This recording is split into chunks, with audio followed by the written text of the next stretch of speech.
అఘోరాలకు నాగసాధువులకు చాలా తేడా ఉంది. సామాన్యులు నాగసాధువులు కావాలంటే కఠోర తపస్సు శిక్షణ చేయాల్సి ఉంటుంది. నాగసాధువుల జీవన విధానం అఘోరాల జీవన విధానం చాలా వ్యత్యాసంగా ఉంటుంది. నాగసాధువులు ఎవరికీ కనిపించరు. ఈ ప్రపంచాన్ని వారి తపస్సులో చూసుకుంటారు. ప్రపంచానికి అవసరం అయినప్పుడు మాత్రమే నాగసాధువులు బహిర్గతమవుతారు. హిందూ సనాతన ధర్మం పట్ల వీరికున్న భక్తి శ్రద్ధ మరెవరికీ ఉండదు.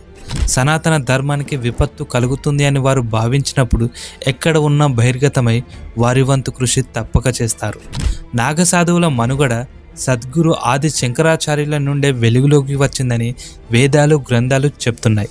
కానీ అంతకు పూర్వం నుండే సాధువుల ప్రస్తావన ప్రతి యుగంలో వినిపిస్తుంది. నాగసాధువులు పూర్తిగా శాకాహారులే. నేల మీద నిద్రించడం, రోజుకు ఒక్కసారి మాత్రమే భుజించడం వంటి నియమాలు పెట్టుకుంటారు. భిక్షాటన ద్వారా వీరు ఆహారాన్ని సంపాదించుకుంటారు. అది కూడా రోజుకు 7 ఇండ్లు మాత్రమే.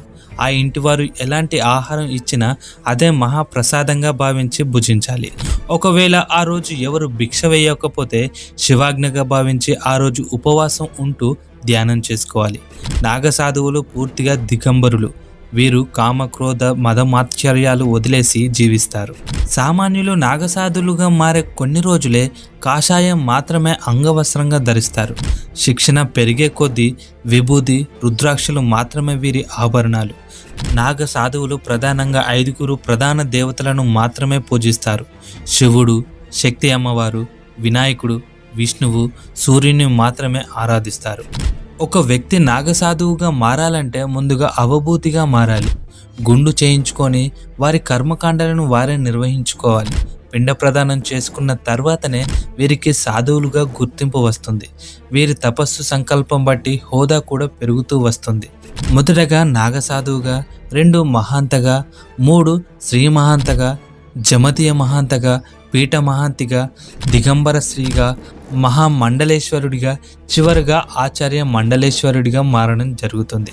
చివరి వరకు వెళ్ళలేని వారు ఆ స్థాయిలోనే శివుణ్ణి ఆరాధిస్తారు. ముఖ్యంగా నాగసాధువుల గురించి చెప్పాలంటే హిందూ పరిరక్షణ కోసం ప్రాణాలు ఇవ్వడానికైనా తీయటానికైనా వెనుకాడరు. ఇక్కడ మరో విషయం ఏంటంటే ఆచార్య మండలేశ్వరుడిగా మారిన వారికి చావు పుట్టుకలను శాసించే శక్తి ఉంటుంది.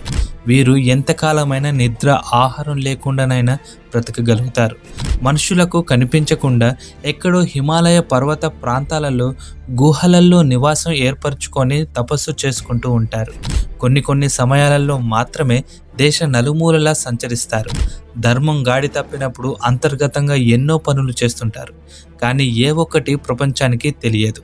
ఆచార్య మండలేశ్వరుడిగా మారిన నాగసాధువులు భవిష్యత్తును అంచనా వేసి చూడగలరని చెప్పగలరని ఆధ్యాత్మికవేత్తలు చెప్తుంటారు.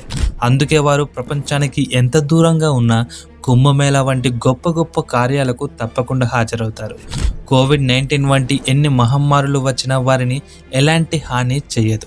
ఈ ప్రశ్నకు ఆధ్యాత్మికవేత్తలు చెప్పిన సమాధానం మనల్ని ఎప్పటికప్పుడు ఆశ్చర్యపరుస్తూనే ఉంటాయి. కనీసం జ్వరం, జలుబు, శ్వాసకోశ ఇబ్బందులు ఎలాంటివే తలెత్తకుండా హిమాలయ పర్వత ప్రాంతాలలో ఎలా ఉంటారో ఎవరికీ తెలియదనే చెప్పాలి. ఆ శివుని మీద ధ్యాస ఉంచి బ్రతకడమే వారి జీవన విధానం. ఈ సమాచారం నచ్చితే మన ఛానల్ని సబ్స్క్రైబ్ చేసి సపోర్ట్ చేయండి ఫ్రెండ్స్. Thank you.